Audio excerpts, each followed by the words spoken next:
kasih dan salam sejahtera. Viral, satu norma baru.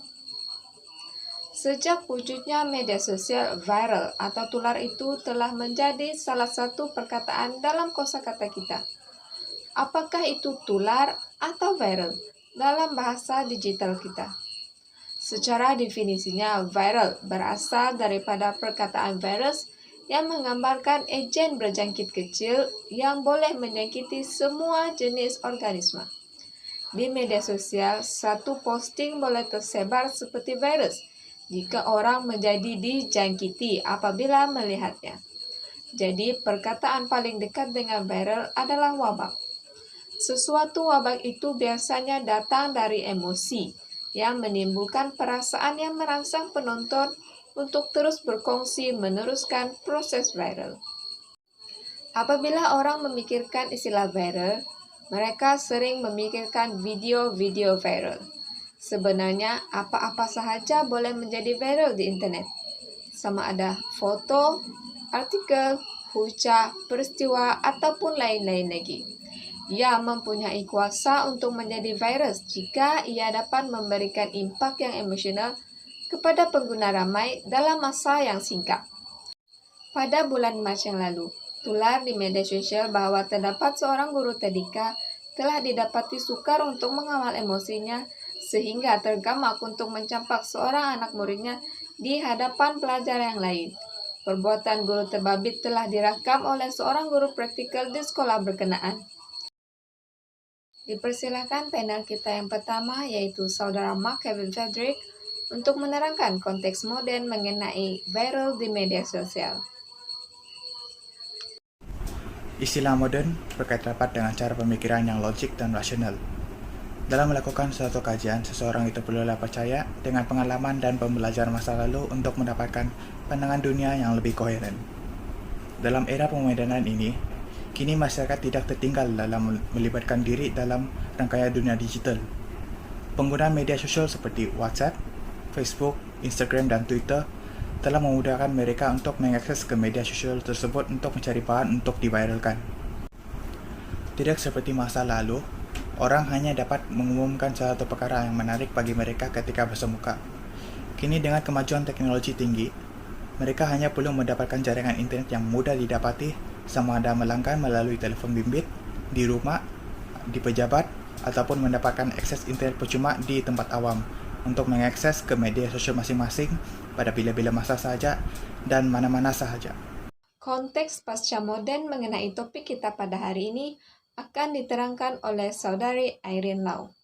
Pasca moden muncul untuk memberi reaksi terhadap kemajuan yang berlaku semasa zaman moden.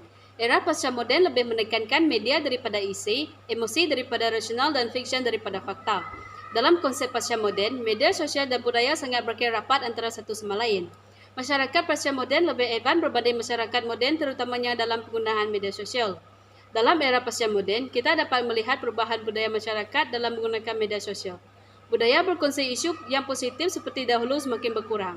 Masyarakat kini cenderung berkongsi sesuatu isu di media sosial tanpa mencari kebenaran di sebalik berlakunya isu tersebut. Mereka juga mampu membuat isu yang dikongsi di media sosial menjadi viral sehingga menarik perhatian ramai pengguna yang lain. Seperti yang sering kita lihat belakangan ini, media sosial dicemari dengan isu-isu negatif yang viral dan tidak memberi faedah kepada pengguna yang lain, bahkan orang yang menyebarkan isu tersebut.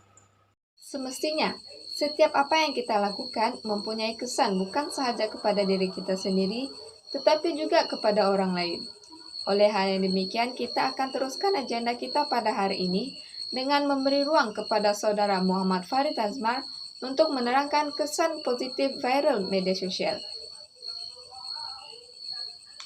Viral turut memberi kelebihan kepada masyarakat cyber untuk menukar komunikasi yang dahulunya dalam bentuk satu hala kepada komunikasi dua hala. Selain itu, ia juga dapat membantu sesuatu perkara menjadi sangat popular dan diketahui dengan pantas oleh semua individu serta diakses penduduk di seluruh dunia. Secara dasarnya, kesan positif viral adalah berdasarkan kematangan individu. Hal ini kerana individu tersebut yang menentukan baik buruk sesebuah isu yang diviralkan. Terima kasih atas perkongsiannya, Saudara.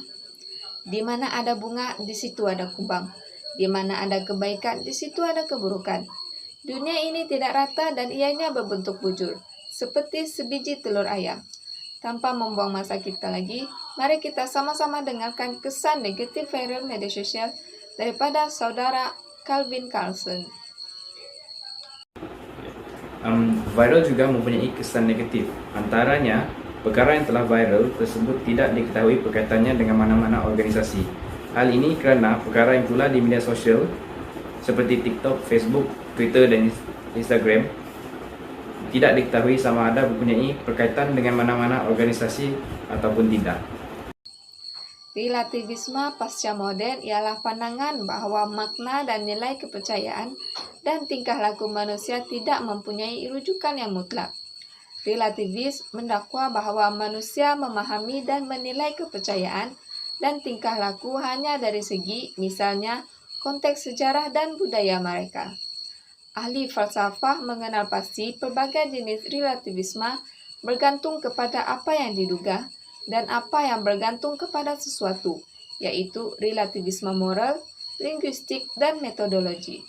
Sama-sama kita mendengarkan pendapat daripada panel kita yang terakhir mengenai implikasi relativisme pasca moden terhadap masyarakat di Malaysia. Silakan Saudari Martina Suda. Implikasi relativisme pasca moden merupakan kelakuan manusia yang bertindak mengikut kemahuan mereka tanpa berlandaskan apa-apa prinsip. Mereka hanya memikirkan bahawa kelakuan mereka betul. Pada masa kini, terdapat banyak perbuatan-perbuatan yang telah diviralkan di media sosial tanpa berfikir panjang. Hal ini berkaitan apabila masyarakat suka memanfaatkan media sosial untuk memviralkan sesuatu demi meraih perhatian dan populariti murahan. Pihak Suruhanjaya Komunikasi dan Multimedia Malaysia berhak untuk mengawal dan memantau aktiviti komunikasi dan multimedia. Hal ini supaya semua pengguna media sosial tidak memuat naik video-video yang tidak berfaedah sehingga menjadi viral di negara kita. Terdapat juga beberapa akta yang telah ditubuhkan untuk mengelakkan penyalahgunaan media sosial seperti Akta Anti Berita Tidak Benar Pemansuhan 2020, Akta 825, Akta Komunikasi dan Multimedia 1998, Akta 588 dan sebagainya. Kesimpulannya, masyarakat pada zaman moden membuat tindakan dan perbuatan berdasarkan pemikiran yang logik dan rasional. Manakala, pasca moden pula adalah berdasarkan emosi. Oleh hal yang demikian, telah wujud masyarakat yang menggunakan pemikiran relativisme yang membawa maksud tindakan masyarakat mengikut kemahuan sendiri. Natijahnya timbul norma baru dalam kehidupan masyarakat kini, yaitu gemar untuk memviralkan sesuatu di media sosial berdasarkan emosi. Hal inilah yang dapat menimbulkan banyak kesan negatif berbanding kesan positif. Do not use social media to impress people. Use it to impact people. Media sosial untuk memudahkan, bukan untuk menyukarkan. Manusia bersifat dengki menggunakan media sosial untuk tujuan menghasut. Manusia bersifat rasional menggunakan media sosial untuk tujuan kemudahan hidup.